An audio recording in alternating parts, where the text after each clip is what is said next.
Bonjour.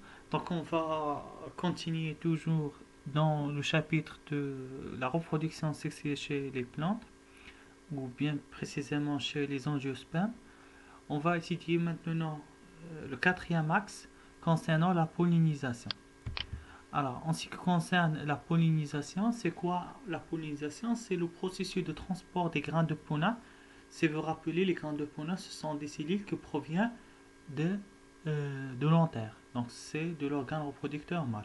Donc, c'est le transport de ces grains de pollen depuis les étamines, plus précisément au niveau de l'antère, vers le pistil. C'est-à-dire, c'est un transport ou un déplacement des grains de pollen depuis l'antère de l'étamine jusqu'à le stigmate des pistils.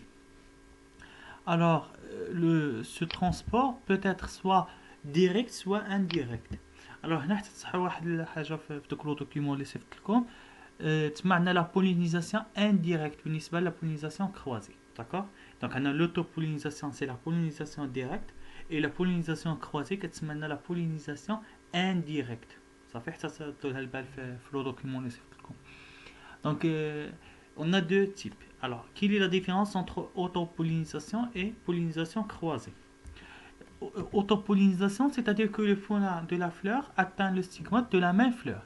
C'est-à-dire, c'est le transport des grains de pollen depuis l'étamine jusqu'à le stigmate, mais de la même fleur. C'est le cas d'une plante hermaphrodite, c'est-à-dire les fleurs bisexuées qui portent à la fois l'organe reproducteur mâle et l'organe reproducteur femelle. Lorsqu'il y a un déplacement dans ce sens, c'est-à-dire depuis le stigmate depuis l'étamine jusqu'à le stigmate, mais dans la même fleur, on parle d'une pollinisation directe ou la autopollinisation.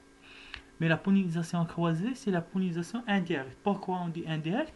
C'est-à-dire que les grains de pollen sont transportés depuis toujours l'étamine jusqu'à le stigmate, mais cette fois d'une autre fleur. C'est-à-dire c'est pas sur la même fleur. C'est le cas des plantes ou des fleurs unisexuées. مثلا عندنا une fleur اللي فيها l'étamine غادي يمشي منه les grains de pollen depuis l'antère غادي يمشيو ينتقلوا لنا حتى يوصلوا لنا عند le stigmate d'une autre fleur.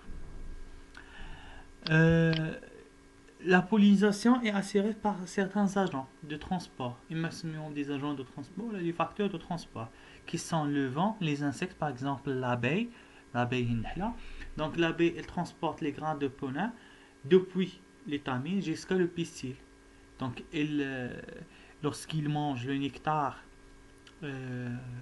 qui se trouve au niveau de l'antère, sur ses pattes, il y en a les grains de pollen collent sur ses pattes. يعني كيسخلها في لي بات ديالها وكتمشي لنا من لي طامي حتى توصلنا عند لو بيسيل. Donc هذا exemple ديال le transport par les insectes, soit par la gravité, soit par l'eau, etc. Alors, quelle est l'importance de cette pollinisation?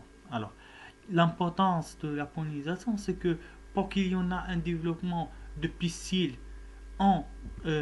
ensuite en fruits qui contient les graines, le fruit qui contient les graines, exemple, maintenant l'orange, l'orange c'est le fruit. Qu'est-ce qu'il contient? Il contient des graines. Des graines. Donc la pollinisation des stigmates par le pollen de la même espèce, elle est toujours obligatoire pour qu'il y ait ce développement de pistil en fruits qui contenant des graines. Parce que sans déplacement des grains de pollen, il n'y a pas la rencontre entre les grains les cellules mâles et les cellules femelles. Et finalement, on va étudier la germination des grains de pollen. Alors, ce que signifie la germination? On a les grains de pollen atteignent le stigmate ici. Donc il y a la pollinisation, c'est-à-dire il y a un transport de ces grains jusqu'à le stigmate, puis il germe. C'est-à-dire quoi? Il va développer un type qu'on appelle le type pollinique. Ce type, il va traverser l'ovaire vers l'ovule. Là, j'ai des ovules. Alors, c'est l'ovaire, il contient des ovules, et l'ovule se trouve dans des carpelles. Donc, j'ai donc le type unique qui traverse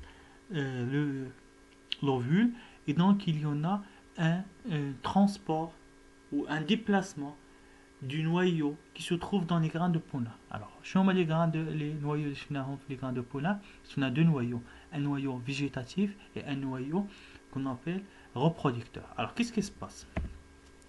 Alors, au niveau de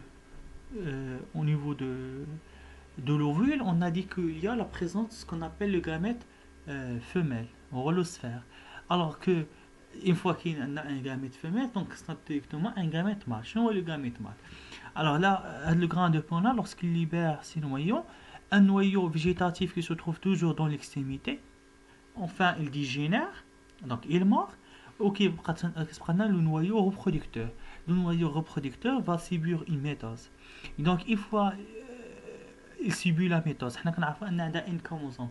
Donc, avec les deux cellules, il y a toujours un chromosome. Alors, la métose, il garde le nombre de chromosomes. Donc, les cellules qui se mettent des gamètes mâles, l'entérozoïde, un autre nom, l'entérozoïde, donc ce sont des gamètes mâles.